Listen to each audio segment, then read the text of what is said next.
I'm Charlotte Dubin. On behalf of the Leonard N. Simons Jewish Community Archives, I'm conducting an oral history interview with Robert Aronson, Chief Executive Officer of the Jewish Federation of Metropolitan Detroit. It's July 28th, 2005, and we're at the Max M. Fisher Federation Building.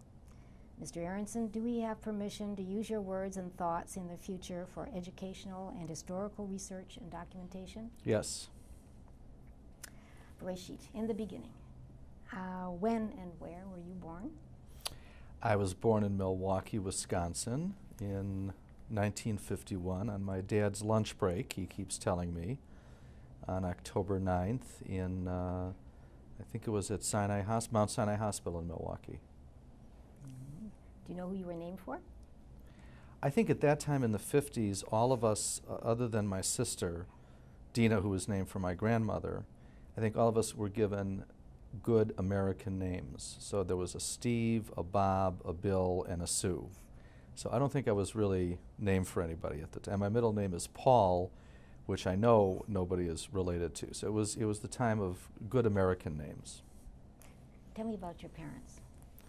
My parents, Jerry and Debbie, are, thank God, still alive and doing well. My father grew up actually before the Depression in Milwaukee. My mother grew up in Janesville, Wisconsin as part of a small Jewish community. My dad really had no Jewish identity growing up at all. The first time he ever experienced anything Jewish was when he attended a Passover Seder during the Second World War in Belgium. And somebody told him that he should go to this religious event, and he went to the Seder, and it was the first. He was never Bar Mitzvah, never had been inside a synagogue or temple his entire life. Grew up in a broken family, started working at a very young age, and that's what he did. He worked in Milwaukee. So that for him was his first Jewish experience. He became a CPA, the only member of his family to go to university, and did well in his career in Milwaukee, and raised 5 children, of which I am the second oldest. My mother is from a strong Zionist family from the town of Janesville, Wisconsin, and they also didn't have much religion, but they had more of a commitment to Zionism in the state of Israel, and she was one of 5 in the family. She was the youngest, 1 brother and 4 sisters, all named for famous women warriors in the Bible or women's suffragette leaders. So they had wonderful names like Voltairine, Miriam, Lillian, and Deborah, and that's my mother. And after my mother went off to college at the University of Wisconsin, my grandfather made Aliyah and left the family and moved to Israel for the rest of his life. And he was a major figure, obviously, in all of our lives, and especially in mine.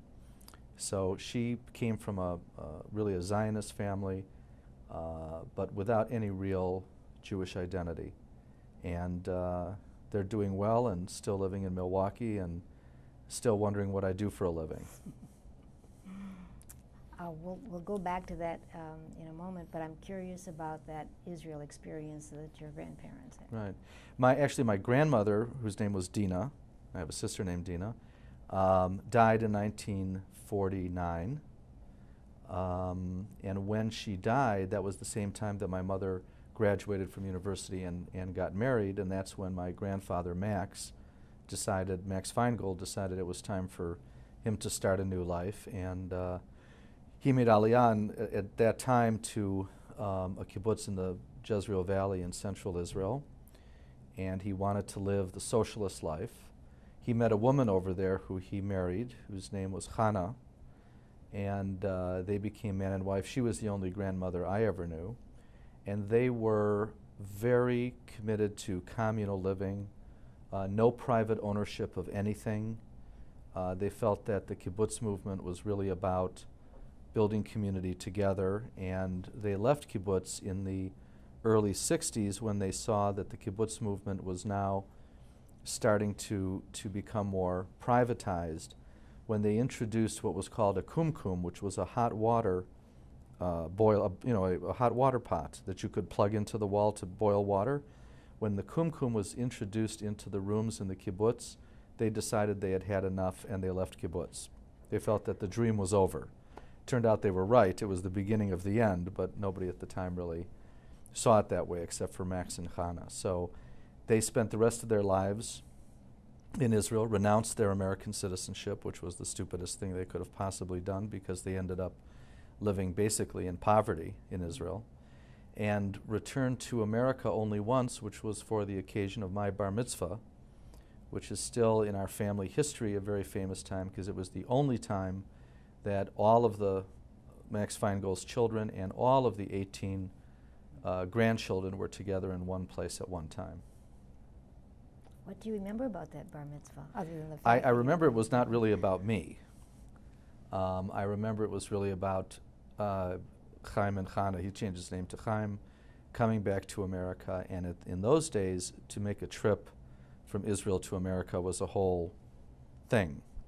And so it was a huge occasion for them, you know, for the family to get together and to take care of them. And now you can you can commute to Israel once a week if you feel like it. I actually know people who basically do that. I think I've done it a few times. But that was a great family event, and it's really, I remember certain parts of it with great love and fondness. It was, Max, Chaim, and Hannah were tremendous role models for me in terms of my future life. I want to explore that too, but first tell me about life at school. What was that like? Which school? Well, as you were growing up as a boy and your friends. Growing up in Milwaukee, I lived in a Jewish community, but it was unlike Detroit. It was not, Milwaukee didn't have the same density of Jewish population. There were only around maybe 20,000 Jews altogether in Milwaukee. So even though I went to school with Jewish friends, most of my friends were not Jewish. And I went to a neighborhood elementary school called Bayside School, and then I went to a high school, the high school that had the large Jewish population, which was called Nicolay High School. And even in those schools, if the Jewish population was 10% of the school, it was probably a lot. Very unlike what we're accustomed to here with Central High or Mumford. So I grew up in a kind of a homogenized, white bread, 50s, 60s, kind of Leave It to Beaver upbringing is really the way it was. And I had 4 brothers and sisters, and Mom stayed home and Dad worked, and it was pretty, you know, we had a dog, and, you know, it was pretty standard. Now, I do remember that I became involved in Temple Youth Group. We belonged to a temple, a Reform temple, and at that time Reform really meant Reform. No one was allowed to wear a yarmulke or anything in the place. But I always had kind of a feeling for leadership. I can't really put, I was a general in my neighborhood growing up, and organized defenses in the dead end on which we lived. Ultimately, we were brutally defeated by this group of older women, older girls. I think we're 3rd graders at the time. But I always had this need to sort of be a general and to organize troops and to organize people, and it came out very early on in my life. And so I moved from that to Temple Youth Group, where I became president of the Temple Shalom Youth Group, and also became involved in Habonim, primarily because I had a crush on one of the girls in the Habonim dance troupe, and so I joined that as well. So I didn't have any real Jewish background, although I was bar mitzvahed kind of in the classic 60s model of, you know, not too much religion, and I only had to read one sentence from the Torah. I certainly didn't have to chant it, I just had to read it. And but I was already at that time, I felt that I wanted to sort of do something in the Jewish community. I just didn't really know what it was. How about your schooling after that? Well, it was a kind of a tumultuous period. When I went to high school, it was really also the Vietnam War years when everything was heating up. I was never a radical anti-war person. I never sort of joined any group, but I did feel strongly that students should hear about what was going on in the war. And when I was a freshman in high school, I organized a moratorium at my high school, which was quite large, where I asked my fellow students to take the day off from school and to come to Temple Shalom, as a matter of fact, and to hear speakers, including at that time Congressman Les Aspin, who was from Racine, a member of the John Birch Society, who spoke. And I did a program there on the war. And we called it a moratorium. We invited the school was basically empty. Almost everybody came to this event. And since then, I kind of was a marked young man in the high school, and ended up not completing my high school education at the time. I left early to go to Israel to live on my grandparents' kibbutz and to work. And so I never formally went through the graduation process at my high school. But when I was in high school, I was active in Habonim, and I loved high school, actually. I really loved being a student, especially American literature and history. That was always a special area of mine. But I didn't really fit into the high school of that day. Those were strange times in America. Tell me about that Israel experience when you were 16. It was great. I think, there was no Jewish experience. There was no trip. There was no organized anything. It was simply go to Kibbutz Yifat, live basically in a hut, almost a tent with a straw mattress, and pick fruit starting at 4:30 in the morning. And I just fell in love with it. I just thought it was absolutely the greatest thing in the world. I loved getting up early. I loved staying up late at night. I became friends with young people from all over the world, because in those days, volunteers, what we called mitnadvim, would come to a place like Yifat by the hundreds to pick fruit, because at that time we had large pear and apple orchards and cotton and chickens and places where we needed people. And no experience in Israel would be complete without falling in love with a Swedish girl on the kibbutz at the time. Those things had quite an impact on me. And so that period when I was in high school, I'd left high school and I was living on kibbutz, were wonderful times. They left me with great memories and feelings about wanting to connect to Israel. I never felt closer to any place ever in the world, and still feel the same way. You came back? I came back. Went to college? I came back and started at Carnegie Mellon University for a semester in painting and sculpture, and realized I actually got a full 4-year scholarship to Carnegie Mellon through the National Scholastic Magazines, which had a contest in art portfolio, and I always loved being an artist, and I did intaglio, which is printmaking, from the time I was a sophomore in high school, and won this full 4-year scholarship to Carnegie, and it was great, but I also realized there were no academics whatsoever, and I could end up going there for 4 years and really knowing nothing. Transferred to University of Wisconsin at Madison, where I was able to indulge my love for Emily Dickinson and 19th century American literature. And then finally ended up migrating to the School of the Art Institute of Chicago, where I finally graduated with a Bachelor in Fine Arts in printmaking.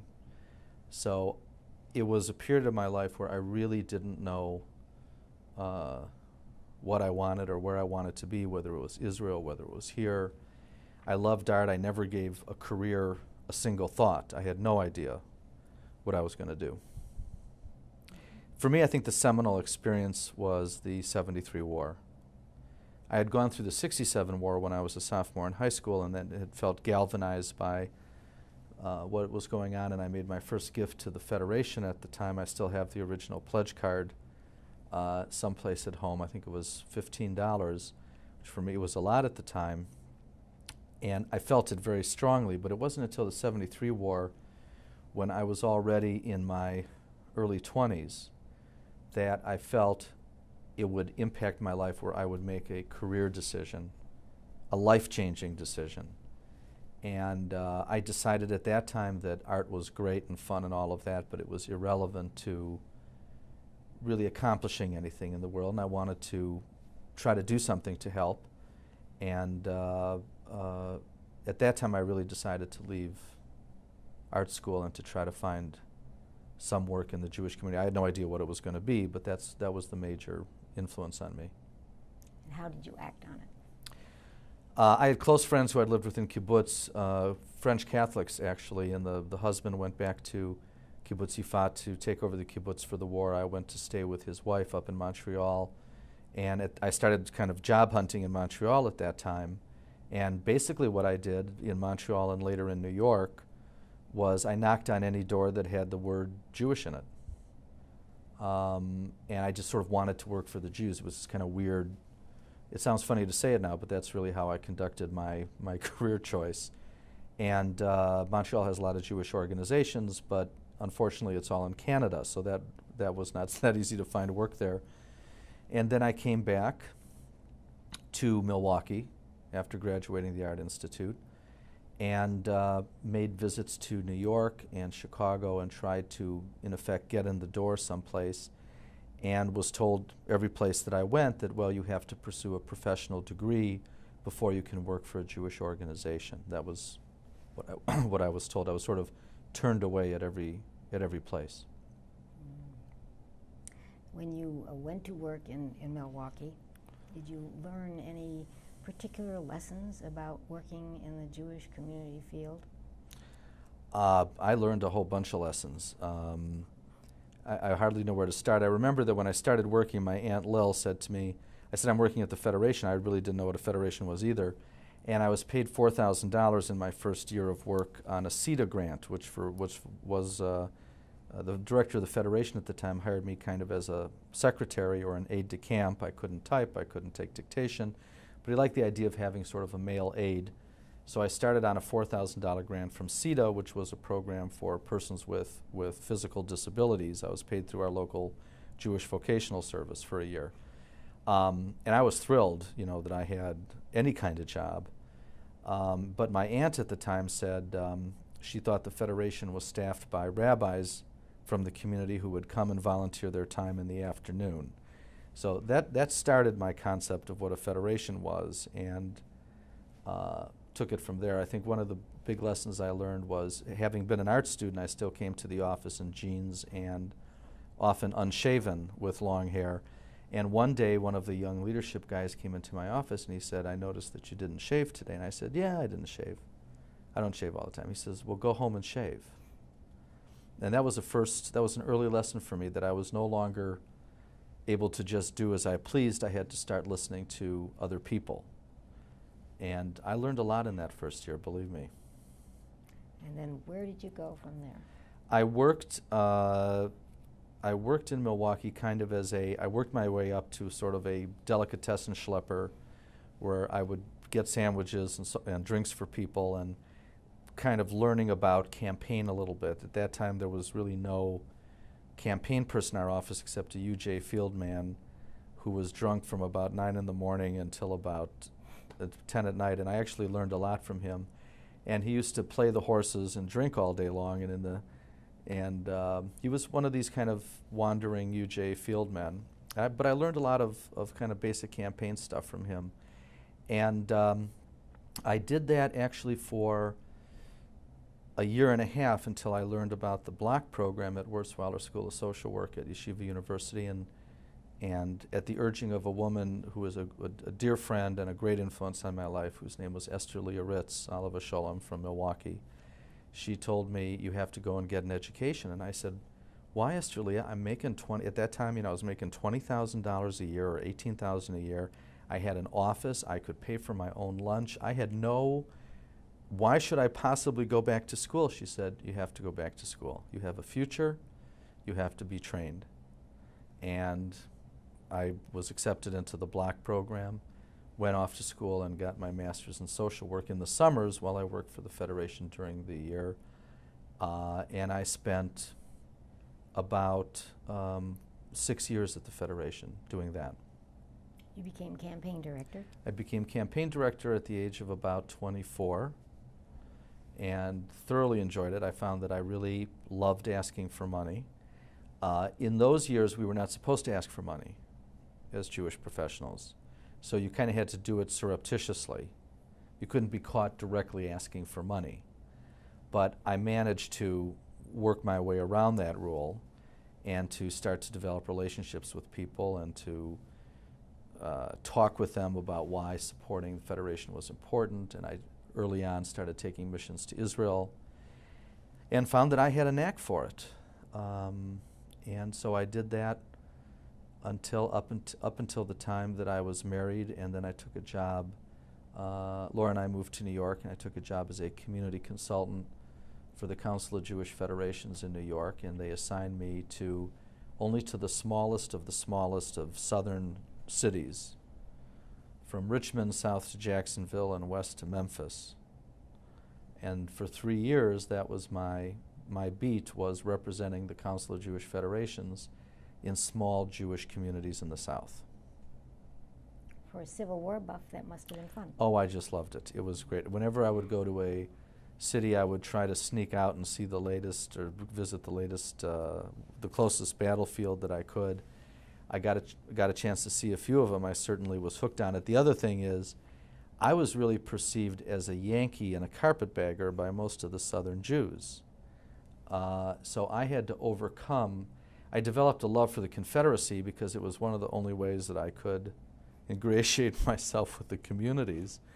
And when you covered towns like Augusta, Georgia, or Savannah, or Chattanooga, Tennessee, if you didn't have a real strong appreciation of the role the South played, that was just as important as their Jewish identity. And I enjoyed it. And my job was basically to convince them that I wasn't a carpetbagger from New York representing some alien organization, but I was really one of them. So it was good training in salesmanship. That talent that you developed for fundraising, how do you do it? How do you fundraise? I think first of all, you have to love what you're doing.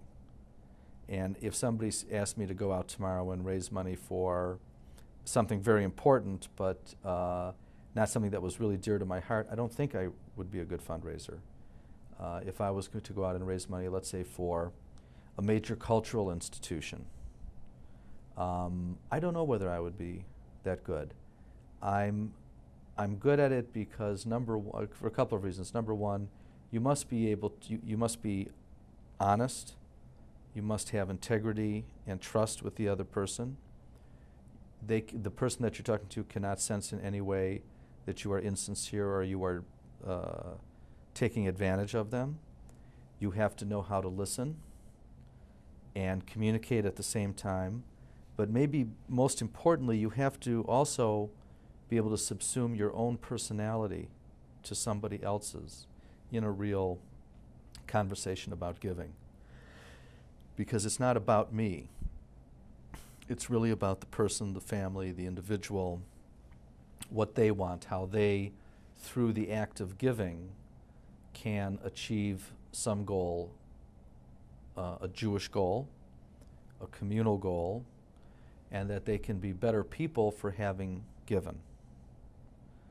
So part of the real act of charity, I think, and being sort of an instrument of charitable giving is to feel good about what you're doing, not defensive, not personal, not to personalize, and to be able to communicate and let the other person really make the decision. It doesn't always work, obviously, but I've had some wonderful experiences over the years doing it, and it's what I feel committed to, and more and more these days, as a professional, unless you do have fundraising ability, you really can't be successful. What are some of those fundraising achievements that you're most proud of? Well, the one that immediately comes to mind, there are many that I really feel good about, but one that really comes to mind involved a man in Detroit named Milton Schiffman, Alav Shalom, when we first talked about and conceived of something called the Millennium Campaign, which was really to encourage families to create minimum $1 million endowments to endow certain aspects and areas of Jewish life in Detroit for the future. This man, who was not that active in the community, called me after he had seen my original paper and heard me speak about it, and he sat down and he said, I want to talk about how to support the Millennium Campaign. And at that time, he made the first major gift, which was to create the Schiffman Millennium Fund for Jewish day school education. It was something that we really kind of worked on together.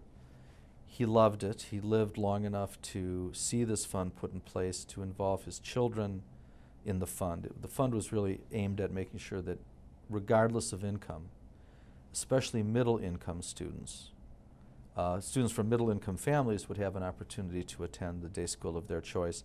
And he was a visionary who saw all of the day schools together. He didn't pick out just Hillel or the Yeshiva or this one or that one. He wanted everyone to have an equal opportunity to attend a day school. And he died way too young of an illness and really deprived the community and his family of so much. But after Milton died, his son Gary, who's active with us now, came to see me one day. He said, "I want to come see you." And of course, I said, "Anytime." And he came to see me and he said, "I have a little present for you from our family." And he gave me a set of cufflinks that his mother, Lois, had given to Milt on his 50th birthday. And he said, "Our family wanted you to have these because of the opportunity that you gave our dad to participate in the community." And that's a great story because it really is about what we should be doing. We should be creative enough and imaginative enough, and sometimes daring enough to give people the opportunities to give. What's the Detroit Legacy Fund? The Legacy Fund is really a endowment fund. It's a testamentary campaign where people can leave money in their will for the unrestricted endowment of the community. It's a cut and dried endowment, unrestricted endowment campaign. What makes it different is that very few communities actually have a campaign for testamentary endowments, and very rarely ask people to make these testamentary gifts before they die. Because we've learned the hard way that unless you ask, you don't get. It's not easy to sit down with somebody and say, "I'd like to talk to you about putting the unrestricted endowment of the Federation in your will so that you will make a gift after your death." But that's the way we have to do it. We have great families in this community. We hope we have another generation and beyond of great families. But many of the families now that built this community are passing from the scene. And what's important is to try to talk to the heads of those families now before they leave us to gift unrestricted funds to the community for the future, because this time and this chance to endow the future of the community will not come again. That's why it's an urgent appeal, even though it's not today's dollars. Going back to your personal history again, you came to Detroit in 1989. 1989. Devil's Night. My parents told me, "Don't drive on Devil's Night." You know, we were going to drive from Milwaukee. They were horrified at the thought that we were going to Detroit in the first place. And because, you know, first of all, why would anyone possibly want to leave Milwaukee? I mean, I could think of a lot of reasons, but Detroit really was viewed as the wilderness, you know. You better explain what Devil's Night is for future generations. to come. Devil's Night at the time was basically kind of, I think it was the night before Halloween, where youth in the city of Detroit would go around and burn down abandoned houses. And it hasn't happened a lot lately because they've been patrolling the streets and so on, but there was a couple of years there where a good part of the city of Detroit appeared to be burning down, and it was not good for the city's reputation. So that story went all over the country, and we in Milwaukee thought that was pretty horrible. But from the moment I arrived, and I really didn't know Detroit. I had been here only once in my life when I attended the General Assembly of the Council of Jewish Federations back in 1980, which took place in Detroit and was really one of the more horrifying General Assemblies I ever attended. It took place in a hotel called I think it was called the Westin at the time, I'm not sure. It was one of these round hotels which were in vogue at the time, where you literally had no idea where you were going. You had no idea what level you were on. You didn't know where the bathrooms were. You couldn't find the meeting rooms. You could starve to death in that place. And that was my only experience in Detroit, and it was horrifying. And but the other thing is that when I came to interview here, the search committee kept me locked up in a hotel in a place I didn't know where I was. And I would look out my windows. The first time I'd ever seen anything like that, I look out my window, all I could see was exit and entry ramps to highways, which was a new phenomenon for me. And if you wanted to take a stroll, there was nowhere to go. It was surrounded by entrance and exits. And it turned out it was in the town center in Southfield.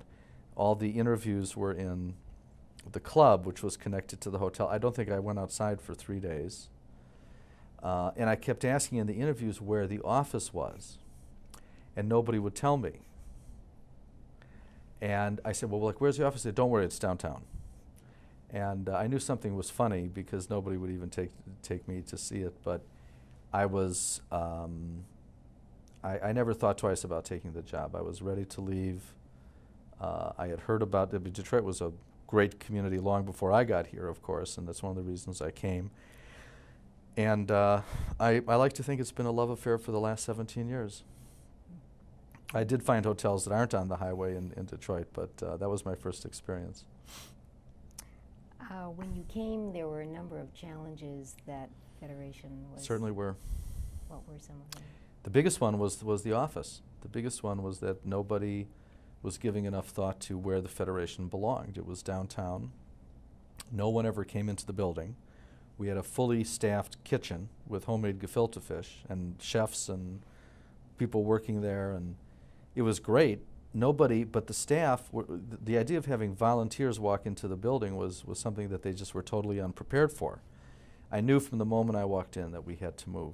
And so the first thing I really worked on, the first couple of projects, were engineering the move to where we are now on Telegraph Road in the heart of the community. And it was a tough political issue because some of the major decision makers in Federation were downtown lawyers and others, business people, who would have been embarrassed by moving the Jewish Federation out of the city, because the Federation was a symbol. But we really had no contact with the population at all.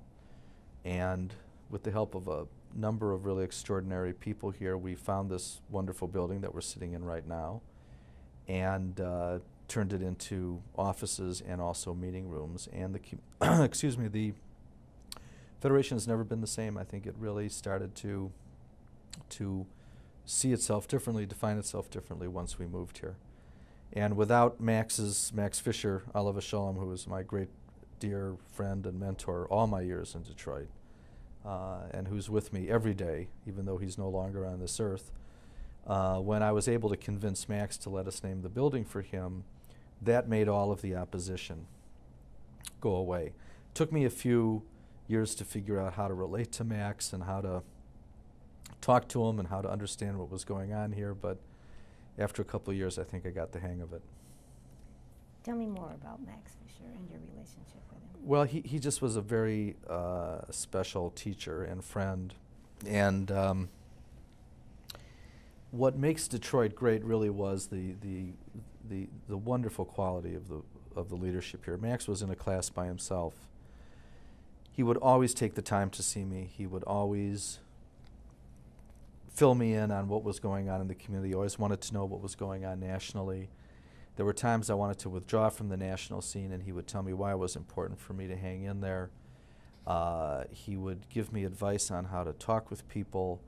One of my favorite stories about Max, which kind of says it all for me, is I was attending in my early years a Fisher meeting, which is our major fundraising meeting, and Max introduced me to a particularly intimidating man who was attending the meeting, who was a good friend of his. And Max said to this gentleman, "I want you to meet Bob Aronson, our new executive." And this man basically kept walking and didn't acknowledge me. And Max stopped him, held him by the arm. He said, "This is the new executive. His name is Bob Aronson. I want you to take his calls whenever he calls you. So he's an important man for our community. He deserves your respect." That's exactly what he said. And that was an example of the man. He valued the professional. We ended up becoming very, very close friends also, and talking to each other almost on a daily basis, really, for at least a weekly basis for a good part of his life. And I never did anything big without consulting with Max, including personally. And he always made me feel that I could come to see him anytime and that I was a special friend. And, you know, to have that relationship with a man like that was very, very important to me. It's why we do what we do, really. And there are other greats here. We can't begin to name them, but obviously another name that comes to mind is David Hermelin, Oliver Sholem, who was a indefatigable fundraiser and entertainer and kind of motivator of the world, the immediate world. And he also taught me a very important lesson about solicitation, about community life, and that is, be sure you make people feel good when you ask them for money, when you engage them in the community. If they don't feel good, they're not going to do it. And he made people feel wonderful. He could mobilize people like nobody's business because they felt wonderful, because they wanted to be around him. Now, he had the personality for it. I tend to be a lot more quiet and isolated normally. I don't like going to events unless I absolutely have to. But I learned that from him, and there are so many greats in this community who've contributed so much and enriched my life by knowing them. And the two of those men were two of them, two very important people. What are the qualities of leadership that are necessary? Judgment, leading by example, by showing people first that you are doing it. Max Fisher used to say to me, if you're going to be a general, be sure to turn around and see that your troops are following you and that they're not back in the trenches. And that's another important quality of leadership, is knowing when to lead and when to slow up, to make sure that you have people with you. Leadership in the Jewish community, I think, is also all about empowering other people and not empowering only yourself. You can be perceived as a leader in America, Jewish leader, if you have billions of dollars. You can be as eccentric and crazy and non-leader-like as you want, and people will call you a leader. That's not what real leadership is. It's not about how much money you have. It isn't. We don't have those. Those are not our values in terms of Jewish community. Yes, you want people who can support the community at a high level, but leadership is really about inspiring and motivating others and getting them to buy into a bigger picture, a bigger dream, bigger vision. And so, for instance, when it comes to showing leadership on Israel, real leaders don't just go to Israel, meet with the Prime Minister, come back and tell everybody sitting in Detroit, I met with the Prime Minister. It's saying, come with me. We're going to Israel. We're going to meet with the Prime Minister. We're going to see what the needs in Israel are. The value is turn other people on, get other people involved. Real leaders do that. And that is a tradition that really has been handed down from generation to generation here.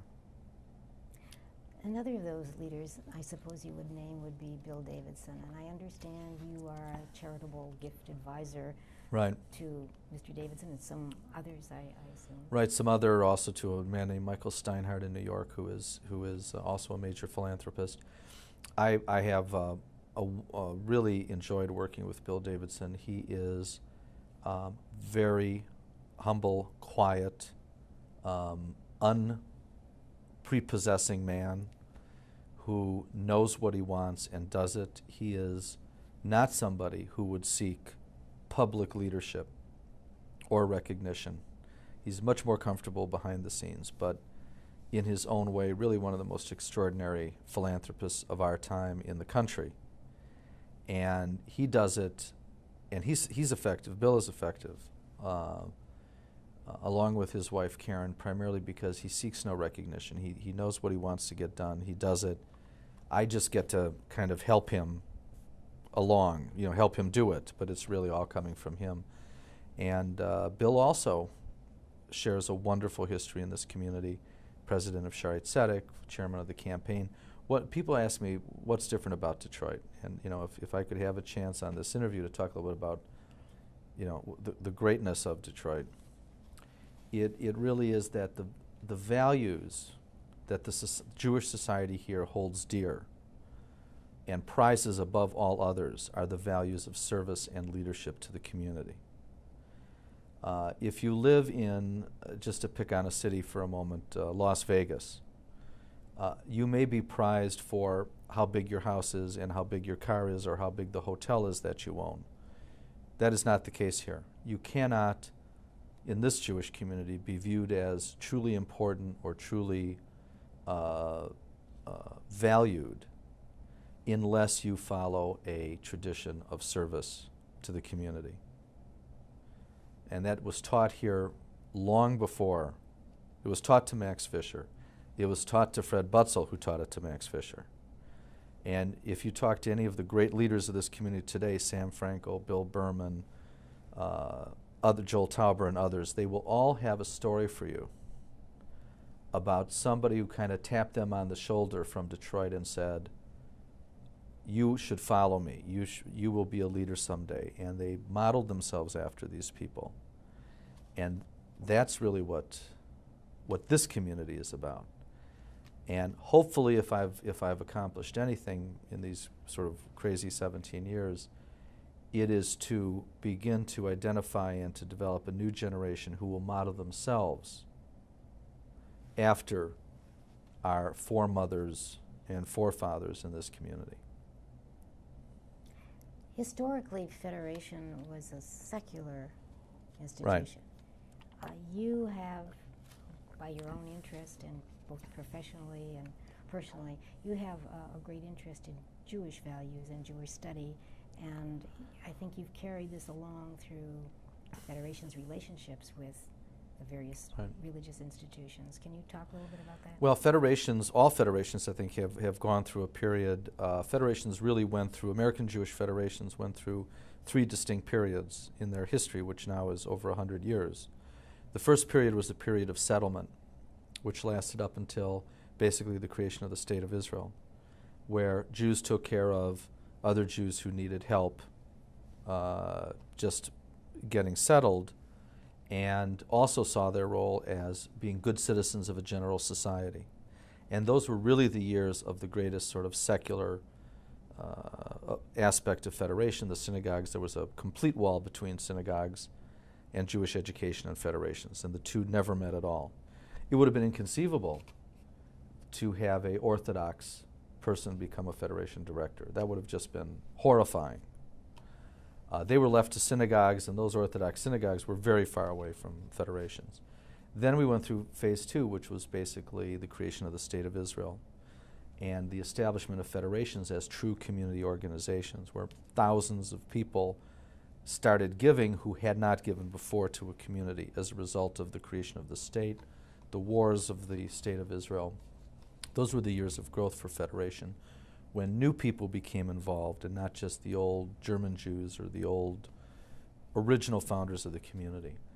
And that lasted through roughly, I guess if you wanted to pick a time, I would say it after Entebbe was when things changed. That would be the kind of the turning point for me, where the charismatic response to Israel, the unqualified love for Israel, where you used to be able to raise money simply by dressing somebody up as an Israeli general and having him walk into a room, was an automatic fundraiser. And sometime after the movement into Lebanon, sometime after Entebbe and the first incursion into Lebanon, that dream, that relationship changed. And now we're in phase 3. Phase 3 is one in which Jewish federations and communities are realizing, including this one, that Jewish education is absolutely fundamental to our future, period. If we don't educate our children, we don't educate our young people, we don't educate our adults, but especially our children, about Jewish life, tradition, Hebrew language, connection to Jews overseas, everything that makes us Jewish we must learn about, and we must give our children a chance to be exposed to.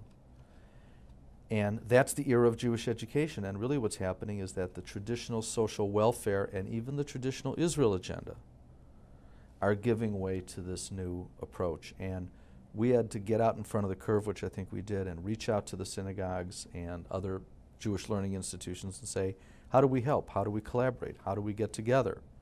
What can we do? And we've had some success with that here in Detroit. It's not easy, but I believe that most rabbis in this community, if you ask them how they felt about Federation, they would be very supportive of the work that Federation has done to build Jewish education here. That's new. That is a new phenomenon in organized life, and I believe very strongly in it. You've undertaken Jewish studies for yourself, I think. Mm-hmm.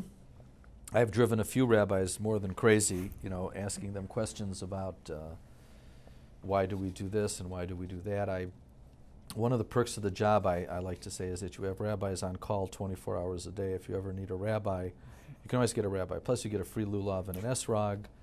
You get that inedible matzah at Passover, shmur matzah. But I actually started studying in Milwaukee with a rabbi, and I came here and continued that. I haven't done it for the last several years because I've been unfortunately too busy to do it, but I would like to get back to it. It comes back to the role of the professional and what we do here, which is, unless you know who you are and where you came from and why our Jewish tradition is important, it's very hard to actually carry on and do it out in the world. We need the Jewish knowledge. I call it my Jewish gyroscope. When you study, you have a sense of who you are, what makes you work, why the sacrifice is worth it, because it is a sacrifice to work for a community. If you'd like to hear some of your own words, you once referred to the privilege, the challenge, and the art of the Jewish professional. That's really kind of a marvelous way to describe it. I don't remember saying it, but it's a challenge always, because no matter how proficient you are, there's always a new challenge, because it's all about people. It's about organizing, mobilizing, directing people. And with that comes an incredible challenge, which is to get people, to help people engage with a thing called a Jewish community. That's intangible, that's so important, but cannot be taken for granted anymore. It used to be automatic. It was, especially when you're talking to Holocaust survivors and people who had been around during the creation of the State of Israel. It was almost easy to get them involved. These days it's a greater challenge. It's a privilege because you get to wake up every morning and you get to you get to help people, you get to help accomplish God's plan on earth. And I'm not a religious person, but I believe there is a plan, I believe there is a God, and I believe we can be part of accomplishing that plan. And I believe there's no better place to do it than, if you're Jewish, than in your own community. This is why it is such a privilege, because you get to go home at night even though you're exhausted and you're too tired to eat or to say hello to anybody or anything else. There's a deep and abiding sense of satisfaction from serving the Jewish people. I've always felt that way. And it's an art because it's very hard to teach. Some people have it and some people don't have it. You still have to teach them, but the thing that's art is how you handle people differently, and you handle the challenges differently, and still stay on your feet and still have a sense of grace and wonder at the world, and a sense of humility in the world, and also the strength to go on. I mean, I definitely think it's an art form. You've been outspoken about the need for professionals among the young people. Right. You're, I believe, teaching at the University of Michigan. Right. Tell us about the Drockler program. Well, I was fortunate to be able to help establish a program which carries the name of one of my predecessors, actually not my immediate past predecessor, but certainly the one who I respect most in the whole world. And that's a man by the name of Saul Drockler, who is, to me, a model of the, almost to a fault, Saul, if you're listening to me, but of the person who totally sacrifices any personal reward or payoff to serve his community, and that's what Saul Drockler was and is to this community. And we had the privilege, myself and other people in the community, of creating a chair at the University of Michigan to teach Jewish communal service to social workers at the School of Social Work. We have trained some wonderful young professionals, but nationally, our ability nationwide to attract and to train professionals is is in a great crisis. We are not attracting enough young people to our schools. We're not offering the degrees, the scholarships, the incentives to attract the kind of young people who we need to attract to run today's Jewish organizations. They can't be just social workers anymore. They have to be business people, they have to be not-for-profit management types, they have to be marketers, and they have to be development professionals. Plus, they have to be Jewishly knowledgeable. Well, where are we going to find these people? We're not going to find them going to traditional schools of social work. So I've been fortunate to be a founder of a program called the Professional Leaders Project, which is based in Los Angeles. And the program's job really is to create a talent pool of 20-somethings from around the country who want to get together and network and talk about, and we will give incentives to join the field, whether it's Jewish education, federation, center, Jewish foundations, arts organizations. There's a whole world of Jewish organizations out there that we should be motivating young people to want to join. This should not be a field for schleppers anymore, just for schleppers, which is really the group that, that I've been part of. I feel privileged to be a Jewish schlepper, but that's what I am. And so we need to find people to invest in a new kind of Jewish professional and to offer new programs of Jewish service. At University of Michigan now we're talking to the business school. We have open programs at UCLA and at NYU that are master's degrees in public social policy and Judaic studies, not in social work or communal service, because those are the kinds of people that we have to attract to in the future. As the greats, what I'll call the greats, pass beyond us to the next world where they're experiencing their own reward, I am sure. But as those greats leave us, and we are left instead with people who are not as Jewishly educated or not as committed to social service, we have to build better organizations that attract a different kind of person. We can no longer rely on one gigantic figure to organize everything. And this requires a new kind of professional, a new kind of layperson is being involved, new kind of voluntary leadership. And we have to identify them, train them, because without good Jewish organizations, without good Jewish professionals, great Jewish professionals, you cannot have good Jewish organizations anymore. There may have been a time where you didn't need great Jewish professionals because you had these huge, larger-than-life Jewish lay leaders. Those times are largely past, and now we need good Jewish organizations. Speaking of 20-somethings, tell me about Birthright Israel. Oh.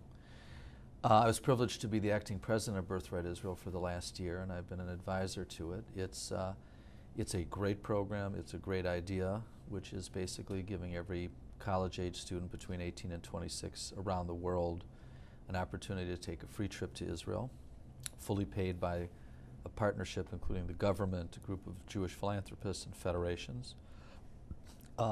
As we sit here, more than 88,000 children have gone, young people have gone in the first 5 years. It has had a remarkable impact already on American Jewry, and to this day, after 5 years of the program, it's still very much a question mark whether it will survive for another round of trips this winter or next summer. The program is living hand to mouth. We've tried to, my job was really to establish a board a full-time director, an office, a consistent fundraising approach to keep the trips coming, because what we have found is that untold numbers of young people, especially unaffiliated young people of that age, want to go on these trips to Israel, and it changes their lives. So I personally can't think of anything better than this program, and yet it's suffering from lack of funding and controversy and dysfunctional relationships, and unfortunately it's a kind of a example of what I was talking about before, that unless you have good organizations run by good professionals, it doesn't matter how good the cause is. So we're hoping that we can turn it around. But it's a great program. Well, because we have limited time, I'm going to skip on to a couple of other issues. Looking back on your experience with the Confederation, would you say that you would have done anything differently? I'm sure that there were many things that I should have done differently. This is the kind of job where it would be impossible to say I did everything right. This is the Federation is not a Frank Sinatra song. It is a process of trial and error and learning from mistakes and from bad mistakes.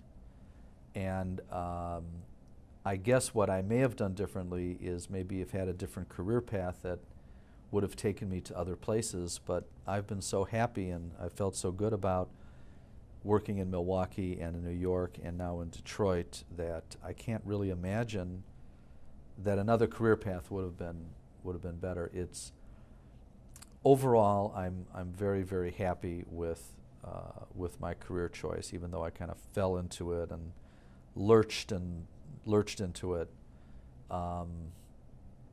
I wouldn't want to be doing anything else. You said earlier that you would like a chance to be able to say what Detroit means in terms of a wonderful community.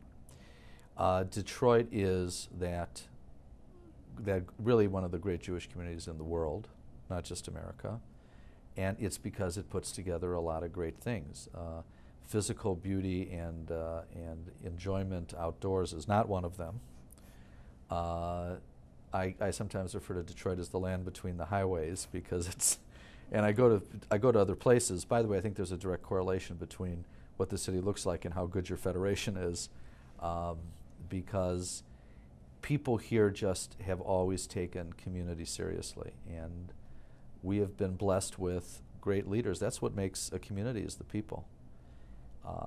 And you can't go anywhere in the world, ever, and not see the impact that Jewish Detroit has made on Jewish community around the world. I'm tremendously proud that I've been associated with the people here and with the community. Not that there isn't a bunch of stuff we could do differently, but we have that reputation. Detroit itself as a city may suffer in around the world with the image of its city.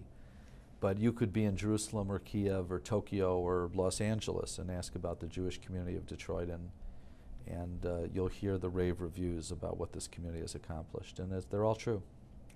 Although I'm going to compress some of the questions now and promise that we're going to do this again, I'd like you to tell me very briefly about your children and what legacy you would want to leave for the next generation. I have 3 children. My son Max, who's 20, is at Indiana University. My daughter Natasha, who is just turned 18 and is attending University of Michigan this fall, and my son Isaac, who's 11, who's in the 6th grade going into the 6th grade at Hillel Day School in Detroit. And I guess I'd like to, if I could say a word to them and to talk a little bit about what I would like to leave them, I guess it is to value service to people as being the most important value, and to do it in the Jewish community for the Jewish people first and foremost. Not only, but the idea of helping people and giving of yourself is the most important legacy. If I have done that well, that's the legacy that I would like to leave for my children. That I was able to help improve Jewish life in my way, in my time, to positively affect people's Jewish identities, to build Jewish identity for the future, and to help people in need. And that was an ultimate value in my life, and therefore in my children's lives. I would not want to leave a legacy of, you know, how to be a great father, because there was so, I love my children and I know they love me, and I'm working at being a better father, but when you work for the Jewish community, you sometimes neglect your own family and your own family responsibilities. So I hope they will do better on that score than I did. All right. Will you promise us another visit with another tape? Sure. Because there are lots of issues that we'd like to go over. Sure. Yes. Thank you very much.